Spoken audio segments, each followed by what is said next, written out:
নমস্কার, ফেসবুক বন্ধুদের স্বাগত জানাই গুগলস, ইউটিউব এবং ফেসবুকে কর্মরত সকল দাদাভাই এবং দিদিভাইদের স্বাগত জানাই। কারাওকে মেকার দাদাভাই এবং দিদিভাইদের আপনারা সকলে ভালো থাকুন। শুরু করছি হারিয়ে যাওয়া শিল্পীদের নিয়ে অনুষ্ঠান কথায় ও গানে তোমায় পড়েছে মনে। আজ যাকে খুব মনে পড়ছে তিনি কিংবদন্তি শিল্পী পদ্মশ্রী শ্রদ্ধেয় শ্রী জগন্ময় মিত্র। আজ ওনার 107তম জন্মদিন। জন্মদিনের শুভক্ষণে আমি প্রথমে একটি ওনার কালজয়ী গান অতি বিখ্যাত হয়েছিল, সেই গানটি আপনাদের দ্বিতীয় পার্টটি শোনাতে চাই। গত বছর আপনাদের প্রথম পার্টটি শুনিয়েছিলাম, অনেক বড় গান তো। আজকে দ্বিতীয় গানটি আপনাদের কারাওকে সহযোগে শোনাবার চেষ্টা করছি। কারাওকেটি আমাকে দিয়েছেন সারগম মিউজিক্যাল ট্রুপ, ওনাকে অনেক ধন্যবাদ। গানের বাণী প্রণব রায়, সুর দিয়েছেন সদ্য কমল দাশগুপ্ত। যত লিখে যাই তবু না ফুরায়, চিঠি তো হয় না শেষ, স্মৃতির বিনা আজও বাজে হয় প্রথম দিনের রেশ। তুমি আজ কত দূরে, তুমি আজ কত দূরে, যে মাধবী তলে দাঁড়ায় প্রথম বলেছিলে ভালোবাসি, আজও সে লতায় ফুল ফোটে হায়, তেমনি বাজে গো বাঁশি, তেমনি বাজে গো বাঁশি।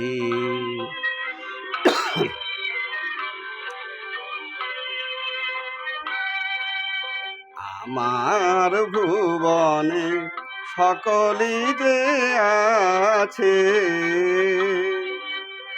তুমি নাই শুধু, তুমি নাই কাছে,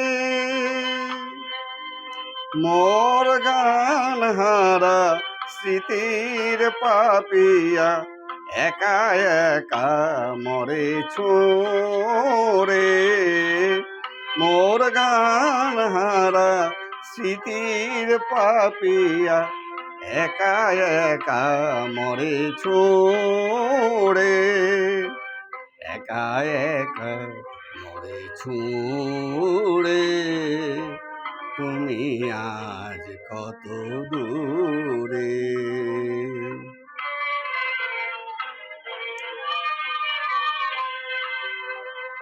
সোনার মেঘো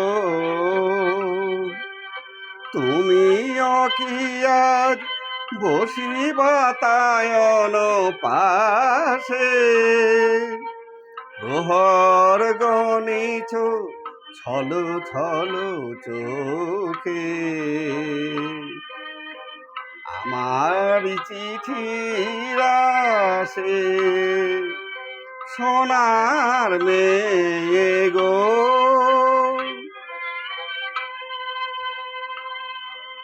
প্রথম প্রেমের এই ইতিহাস,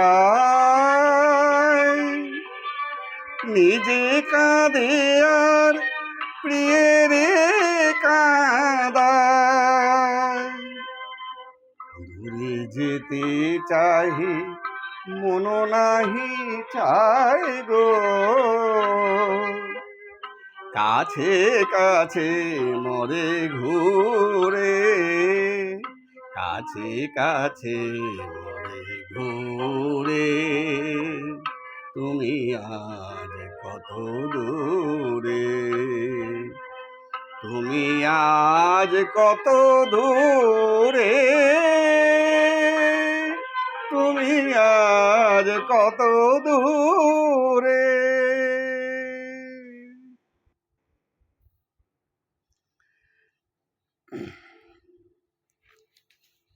শিল্পীর সম্বন্ধে এর আগে অনেকবারই বলেছি, তবু আর একটু সংক্ষেপে বলি। আজকের দিনটিতেই অর্থাৎ 6ই সেপ্টেম্বর 1918 সাল জন্মেছিলেন কলকাতার চেতলায় মামাবাড়িতে। জন্মের মাসখানিক আগেই মাত্র 25 বছর বয়সে পিতা যতীন্দ্রনাথ মিত্রের অকাল প্রয়াণ ঘটে। ঠাকুরদা বিধুভূষণ ও কাকা পঞ্চানন সঙ্গীতানুরাগী ছিলেন।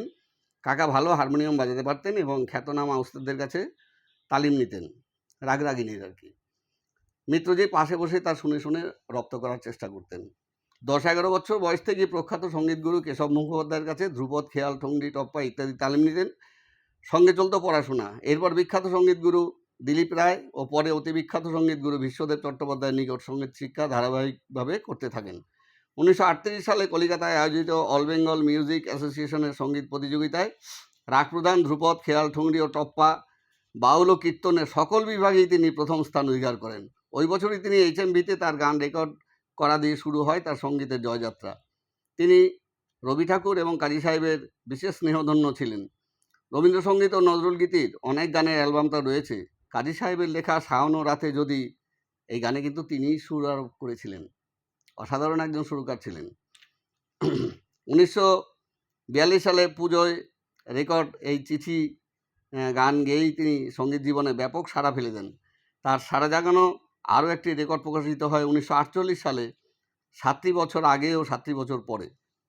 চিঠির গান, তুমি আজ কত দূরে ও এই দুটি গানের একটি অবিস্মরণীয় মর্মী ট্রিলজি গড়ে তোলে। এক বছরে HMV 80,000 কপি বিক্রি করে এবং ক্যাসেট সিডির যুগ পর্যন্ত 25 লক্ষেরও বেশি কপি বিক্রি করেছিল, যা একটি অনন্য রেকর্ড। এই গানগুলির বাণী লিখেছিলেন ওই যুগের বিখ্যাত কবি প্রণব রায় এবং সুরারোপ করেছিলেন বিখ্যাত সুরকার সুবল দাশগুপ্ত, যিনি কাজী সাহেবের বহু গানে সুর দিয়েছিলেন। মাত্র 19 বছর বয়সেই আকাশবাণীতে যোগদান করেছিলেন ওই সময় বিখ্যাত কিংবদন্তি বাণী কুমার, বীরেন্দ্রকৃষ্ণ ভদ্র এবং পঙ্কজ কুমার মল্লিকের সান্নিধ্য লাভ করেছিলেন। তিনি দীর্ঘকাল অল ইন্ডিয়া রেডিওর সাথে যুক্ত ছিলেন। সেখানকার ইউনিয়নের তিনি যুগ্ম সম্পাদকের পদও অলঙ্কৃত করেছেন। শিল্পীদের ন্যায্য পাওনা গণ্ডা নিয়ে তিনি অনেক লড়াইও করেছেন। এরই মধ্যে তিনি কয়েক মাসের জন্য সঙ্গীতের শহর লখনৌতে পাড়ি জমান ও হিন্দি গীত ও ভজন গজলের সবিশেষ তালিম নেন। সেখানে অল ইন্ডিয়া মিউজিক কম্পিটিশনে খেয়াল ও ঠুংরিতে প্রথম স্থান অধিকার করেন। বিচারক ছিলেন প্রখ্যাত গায়ক ও সঙ্গীতগুরু আলাউদ্দিন খাঁ সাহেব। এরপর উত্তরপ্রদেশের বিভিন্ন স্থানে তার গান গাওয়ার জন্য ডাক আসে। বিপুল জনপ্রিয়তা লাভ করেন তিনি। বিভিন্ন খবরের কাগজে তার সুখ্যাতি বের হয়, কিন্তু একটি অঘটন ঘটে। তার নামটি পরিবর্তিত হয়ে জগমোহন নামে খবর বের হয়। তা তিনি ওই সকল কাগজের সম্পাদকের কাছে গিয়ে তার এই বিকৃত নামের বিষয়ে আপত্তি করলেও তা কিন্তু ধোপে টেকেনি, কারণ তখন তো বার্থ সার্টিফিকেট ছিল না, তিনি প্রমাণ করতে পারেননি। এরপর কলকাতাতে ফিরে আসেন, কিন্তু HMV-র কোনো এক বিশেষ কর্তার সঙ্গে তার অভদ্র আচরণের জন্য ক্ষুব্ধ হয়ে সেখান থেকে ইস্তফা দিয়ে তিনি মুম্বাই শহরে পাড়ি জমান 1958 সালে। মুম্বাইতে তিনি ওই জগমোহন নামেই পরিচিত হন। জুহুতে একটি বাড়িও করেন। তার গাওয়া হিন্দি গজল, গীত ও ভজন মুম্বাইয়ে সাড়া ফেলে দেয়, কারণ তিনি লখনৌতে অবস্থানকালে পণ্ডিত DC দত্ত ও শম্ভু মহারাজের কাছে খেয়াল ও ঠুংরির তালিম নিয়ে বিশেষ পারদর্শিতা লাভ করেছিলেন। কিন্তু এত কিছু সত্ত্বেও, শাস্ত্রীয় সঙ্গীতের প্রতি এত নিষ্ঠা থাকা সত্ত্বেও তিনি কিন্তু ওই আধুনিক গানের প্রতি একনিষ্ঠ ছিলেন, বেশি ভালোবাসতেন আধুনিক গানকে। যাই হোক, বিদেশি স্ত্রী গীতা দেবীর সাথে দীর্ঘ 36 বছর সুখে দুঃখে কাটিয়েছেন। ব্রিটেন, কানাডা ও পূর্ব আফ্রিকা সহ বিদেশের বহু জায়গায় তিনি সফর করেছেন। সঙ্গীতানুষ্ঠানে পেয়েছেন প্রচুর সম্মান ও শ্রোতাদের অকুণ্ঠ ভালোবাসা। 1981 সালে লন্ডনে থাকাকালীন তিনি প্রথমে মা এবং পরে স্ত্রীকে হারান এবং সম্পূর্ণ একাকিত্ব ও ব্যথিত অনুভব করেন। এরপর তিনি 22 বছর বেঁচে ছিলেন। তাদের 3 পুত্র 2 কন্যা বর্তমানে বিদেশে সেটেলড হয়েছেন, মানে তখন হয়েছিলেন আর কি। তারা জীবিত আছে কি নেই সেও বলতে পারবো না। মুম্বাইতে তিনি মা ও স্ত্রী বিয়োগের পরও বহু ছবিতে গান করেছেন, কিন্তু মানসিকভাবে ভীষণ বিপর্যস্ত হয়ে পড়েছিলেন। মাঝে মাঝে অবশ্য কলকাতায় অনুষ্ঠান করতে তাকে আসতে হতো। HMV তার সঙ্গে সম্পর্ক আবার পুনরুদ্ধার করেছিল। সঙ্গীতের সকল বিভাগে যথেষ্ট দক্ষ থাকা সত্ত্বেও তিনি এখানে এসে বাংলা আধুনিক গানেরই অনুষ্ঠান বেশি করতেন। নিবেদিত প্রাণ ছিলেন যেহেতু বাংলা গানে। যাই হোক, আর উনি তো 85 বছর জীবিত ছিলেন, কারণ উনি প্রয়াত হয়েছিলেন 2003-এ 4 সেপ্টেম্বর। যাই হোক, তিনি প্রচুর ভাণ্ডার দিয়ে গেছেন সঙ্গীতের, এবং তার গানগুলি বিশেষত 40-এর দশকে তার গাওয়া গানগুলো তো অমরত্ব লাভ করেছে। এই যে গানগুলো আমি এখন উল্লেখ করব, আমি বলছি আপনাদের। 1999 সালে ভারত সরকার তাকে পদ্মশ্রী সম্মানে ভূষিত করেন এবং এছাড়াও তিনি বহু মানে বেসরকারি সম্মাননাও পেয়েছিলেন। কিছু গানের অবতারণা করছি। গানগুলো কিন্তু বেশিরভাগই আমি দেখছি 40-এর দশকের।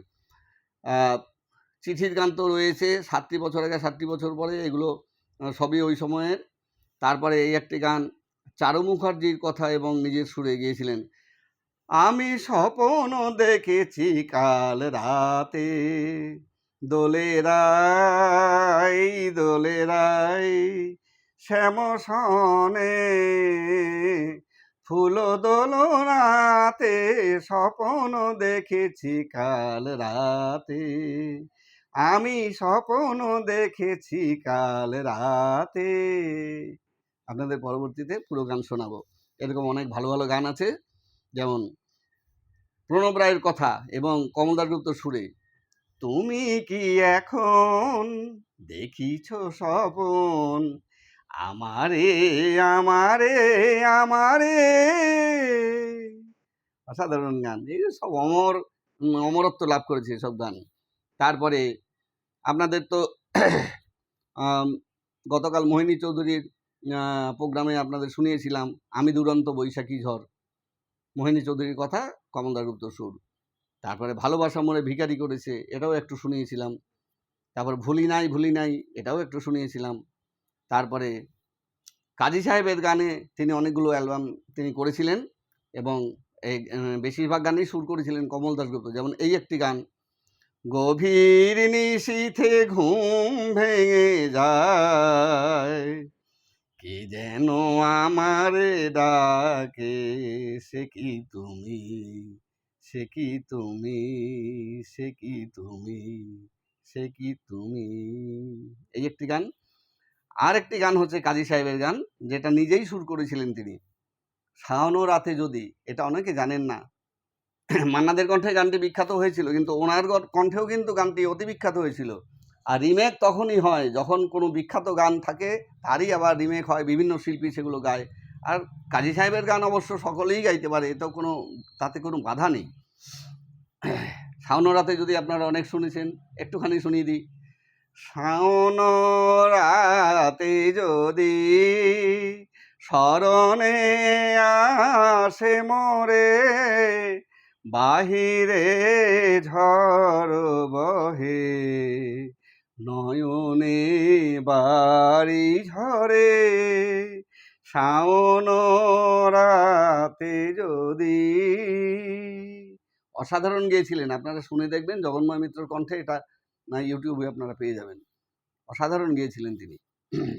তারপরে এই একটি গান, গানের বাণী সুবোধ প্রকাশিত, সুর কমল দাশগুপ্ত। এই গানটি আপনারা মান্নাদের কণ্ঠে, কিন্তু গানটি অতি বিখ্যাত হয়েছিল। এই গানটি কিন্তু তার কণ্ঠেই প্রথম রেকর্ডিং হয়েছিল এবং সে গানও কিন্তু বিখ্যাত হয়েছিল। মেনেছি গো হার মেনেছি, তব পরাজয় মোর পরাজয়, তব পরাজয় মোর পরাজয়, বারে বারে তাহা জেনেছি, হার মেনেছি। খুব সুন্দর, আপনারা শুনবেন। ওনার গানগুলো কিন্তু ভীষণ ভালো হয়েছিল, হ্যাঁ, যার জন্যই তো গানগুলো কালজয়ী গানের তকমা পেয়েছিল। শ্রদ্ধেয় শিল্পীর চরণে আমি শতকোটি প্রণাম জানাই। প্রণাম জানাই শ্রদ্ধেয় সুরকার এবং কবিদের, আর প্রণাম জানাই শ্রদ্ধেয় যন্ত্রসঙ্গীত শিল্পীদের। আপনারা ওনাদেরকে শ্রদ্ধা নিবেদন করুন। সকলে ভালো থাকুন। আবার 2-1 দিন পরেই আপনাদের সাথে দেখা হচ্ছে, কারণ এই মাসে 1 দিন 2 দিন পর পরই অনেকগুলো ট্রিবিউট রয়েছে। এরপরে ভূপেন হাজারিকাজি এবং তারপরেই জগন্ময় মিত্রজির, তারপরে ধনঞ্জয় ভট্টাচার্যজির অনুষ্ঠান রয়েছে, আর মাসের শেষে রয়েছে লতাজির অনুষ্ঠান। সকলে ভালো থাকুন, আজ আসি, আবার দেখা হবে, নমস্কার।